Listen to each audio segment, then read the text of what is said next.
देखो हम लोगों ने अंडरराइटर्स का फॉर्मेट किया था, है ना। फॉर्मेट क्या था? Gross liability minus mark forms, फिर आपको बैलेंस मिलेगा, फिर माइनस अनमार्क फॉर्म्स, फिर बैलेंस मिलेगा, फिर उसके बाद फॉर्म अंडरराइटिंग, फिर आपको बैलेंस मिलेगा और उसके बाद हम एडजस्ट करते हैं, है ना। एडजस्ट सरप्लस रहेगा तो एडजस्ट करें। अच्छा, एक एक का मीनिंग हम लोग देख लेते हैं। ग्रॉस लायबिलिटी मतलब क्या होता है?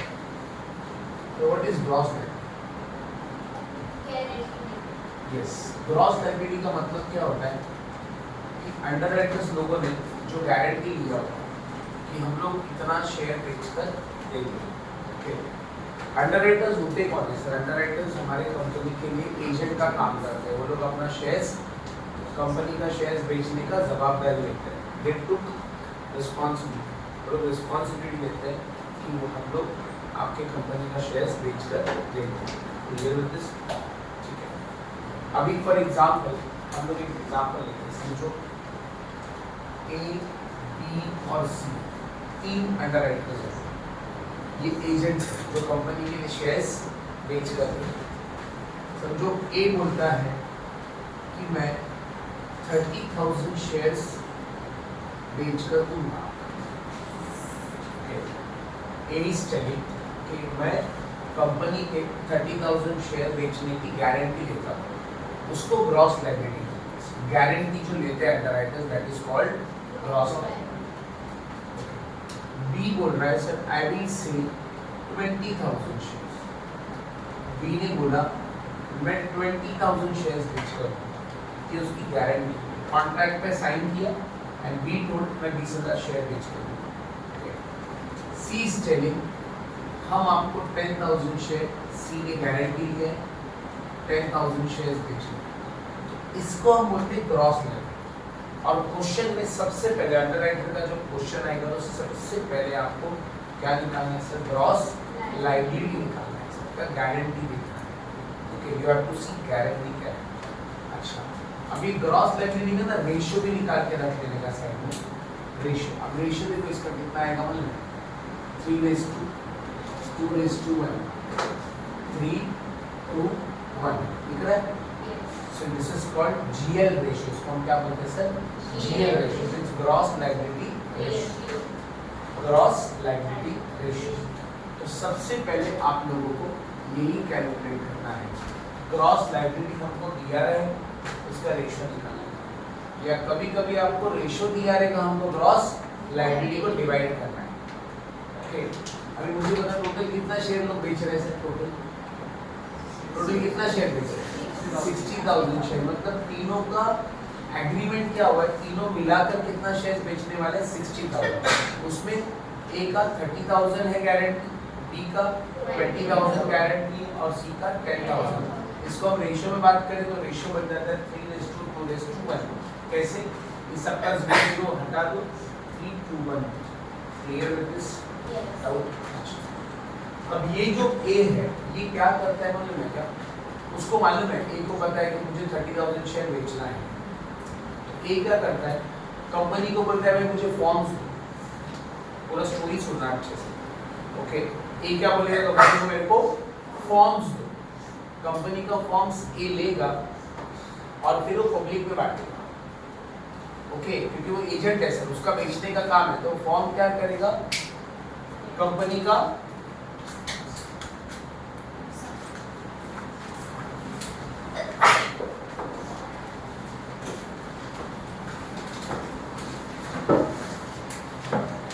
स्टूडेंट। तो अभी ए को कितना शेयर बेचना है सर? 30,000। तो शेयर कैसे बेचेगा सर? वो कंपनी को बोलेगा सर आप मेरे को फॉर्म्स दो। आपका कंपनी का फॉर्म्स लेगा, उस पर अपना स्टैंप लगाएगा। कौन? ए स्टैंप लगाएगा, पब्लिक में इशू कर देगा। बी भी वही करेगा, फॉर्म्स लेगा, स्टैंप लगाएगा और पब्लिक में इशू करेगा। सी भी वो करेगा, फॉर्म लेगा, स्टैंप लगाएगा, पब्लिक को इशू करेगा। समझ में आया? मतलब फॉर्म्स कौन दे रहा है सर पब्लिक को? अंडरराइटर्स। ओके, अंडरराइटर्स फॉर्म्स देते हैं। फिर पब्लिक क्या करेगा? जिसको शेयर खरीदना है, पब्लिक में से जो लोग शेयर खरीदना चाहते हैं वो लोग अभी फॉर्म सबमिट करेंगे। किसके पास? कंपनी के अंडर राइटर्स के पास नहीं, कंपनी के पास आएगा फॉर्म। और समझो कंपनी के पास कुछ फॉर्म्स आया जिसके ऊपर ए का स्टैंप है, तो कंपनी को पता चल जाता है कि ए ने इतना शेयर बेच दिया है। आगे नेम टेल फॉर्म सबमिट कौन करता है कंपनी को, सबमिट कौन करता है कंपनी को, फॉर्म सबमिट कौन करता है पब्लिक। अच्छा फॉर्म्स इशू कौन कर रहा है पब्लिक को, अंडर राइटर। स्टोरी समझ लो सर, पूरा बेसिक है।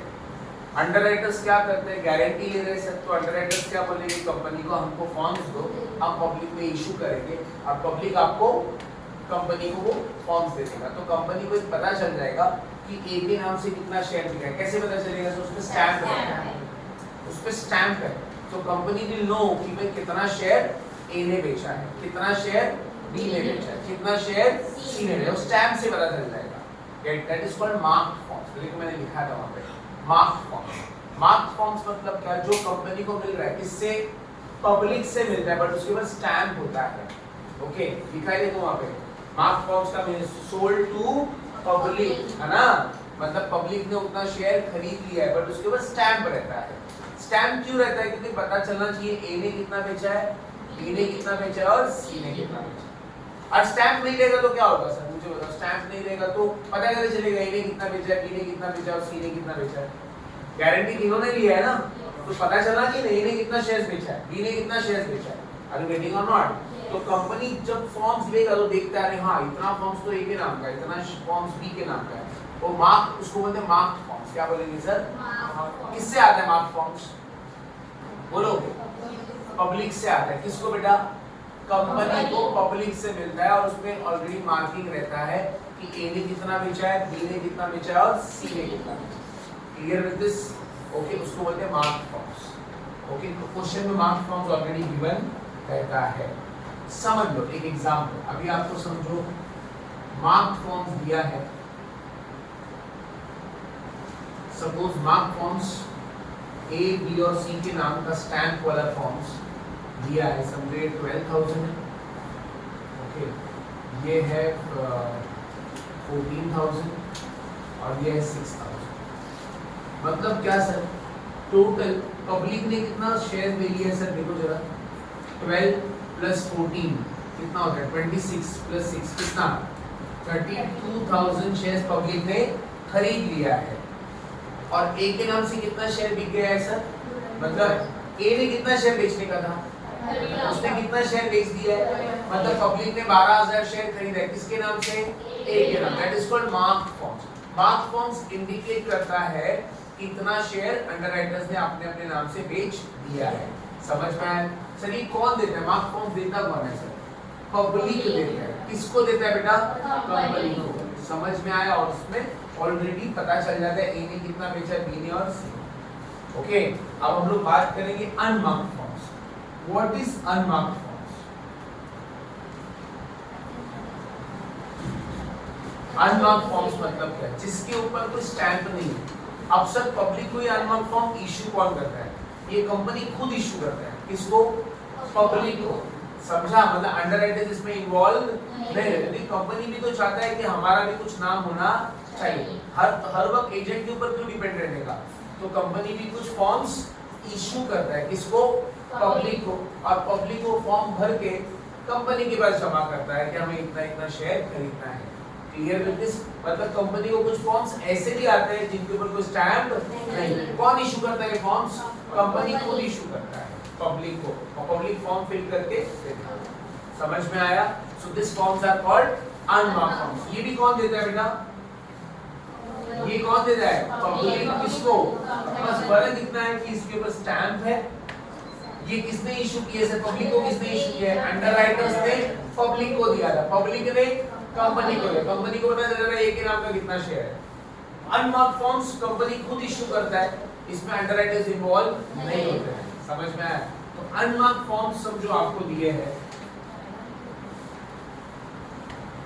अनमार्क्ड फॉर्म्स तो स्टैंप रहता ही नहीं, तो डायरेक्ट आपको दिया अनमार्क्ड फॉर्म्स कितना है, 10,000 शेयर्स। 10,000 शेयर्स मतलब 10,000 शेयर्स अनमार्क्ड फॉर्म्स है, जो पब्लिक ने डायरेक्टली किससे खरीदा है? कंपनी से। समझ में आया? इसमें कोई अंडरराइटर्स इन्वॉल्व नहीं। तो बोलो सर, पब्लिक दो टाइप का फॉर्म सबमिट करता है, पहला मार्क फॉर्म, दूसरा अनमार्क। Clear with this? अच्छा, मैंने आपको एक और चीज लिखाया था, फॉर्म अंडरराइटिंग लिखाया था कैसे? तो अगर मैं आपको बोलूंगा स्टूडेंट, तो पब्लिक के पास से कितने फॉर्म्स आते हैं? पब्लिक से दो टाइप के फॉर्म्स आते हैं, एक तो मार्क और एक अनमार्क। अगर मैं आपको बोलूं टोटल कितना फॉर्म्स आया पब्लिक से, तो बताओ कितना आएगा? पब्लिक से टोटल कितना है? ये पब्लिक से आया है 32 और ये भी पब्लिक से आया है, मतलब टोटल कितना है? 42। 42 के अंदर 10,000 अनमार्क्ड है और 32,000 मार्क्ड है। Clear with this? अच्छा, फॉर्म अंडरराइटिंग क्या होता है सर? फॉर्म अंडरराइटिंग मैंने आपको ये बताया था कि अंडरराइटर्स खुद भी कुछ फॉर्म सबमिट करते हैं खुद खरीदने के लिए। पहले से उनको लगता है, अंडरराइटर्स को लगता है कि कंपनी बहुत पॉपुलर है, कंपनी में आगे चल के बहुत फायदा होने वाला है, तो अंडरराइटर्स क्या करते हैं? खुद भी कुछ फॉर्म्स फिल कर देते हैं इन एडवांस बुकिंग कर लेते हैं। गेटिंग और not? That is called form underwriting. तो ये फॉर्म्स कौन सबमिट करता है फॉर्म अंडरराइटिंग का? अंडरराइटर्स खुद फॉर्म, पब्लिक नहीं होता है सर इसके अंदर। समझ में आया? तो फॉर्म अंडरराइटिंग का फॉर्म कौन सबमिट करेगा? अंडरराइटर्स खुद। किसको? कंपनी को, कि हम भी कुछ शेयर खरीदना चाहते हैं। समझ में आया? तो याद रखो, कंपनी के पास फॉर्म्स कहां से आते हैं? मार्क पब्लिक से आता है, अनमार्क भी पब्लिक से। और फॉर्म अंडरराइटर्स खुद फॉर्म सबमिट करते हैं, किसको? कंपनी को। क्यों बेटा? क्योंकि अंडरराइटर्स को लगता है कि ये कंपनी अच्छा प्रोग्रेस करेगी, तो हम लोग भी कुछ पहले से शेयर खरीद लेते हैं। और अगर कुछ शेयर लास्ट में बच जाता है सब हो जाने के बाद, तो कौन खरीदता है? अंडरराइटर्स खुद खरीदते, वो बाद में खरीदते हैं। जब कुछ बच जाता है सब हो जाने के बाद, मार्क अनमार्क कंफर्म हो जाने के बाद, अगर फिर भी कुछ शेयर बचता है, सो कौन खरीदता है सर? अंडरराइटर्स। मैंने आपको इमीडिएटली लिखा के दिया था, इफ शेयर्स अनसोल्ड है तो लास्ट में बचा हुआ वो लोग ही खरीदते हैं। Clear with this? अच्छा, तो फॉर्म अंडरराइटिंग सुनना सर, सबसे easy topic, very very easy topic, form underwriting. Clear with this? तो फॉर्म अंडरराइटिंग समझो, ए में, बी में और सी में। ए ने कुछ 2000 शेयर, बी ने 3000 शेयर के लिए एप्लीकेशन दिया, इसके बाद 1000 शेयर के लिए, टोटल कितना दिया सर मैंने एप्लीकेशन? हाँ, ए बोल रहा है कि भाई मैं कुछ भी हो जाए मैं 2000 शेयर तो पहले से बुक करके रखूंगा।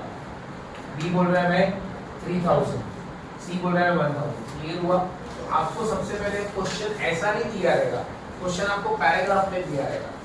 क्वेश्चन आपको पैराग्राफ में दिया रहेगा, आपने क्या करना है? सबको अलग अलग करना है।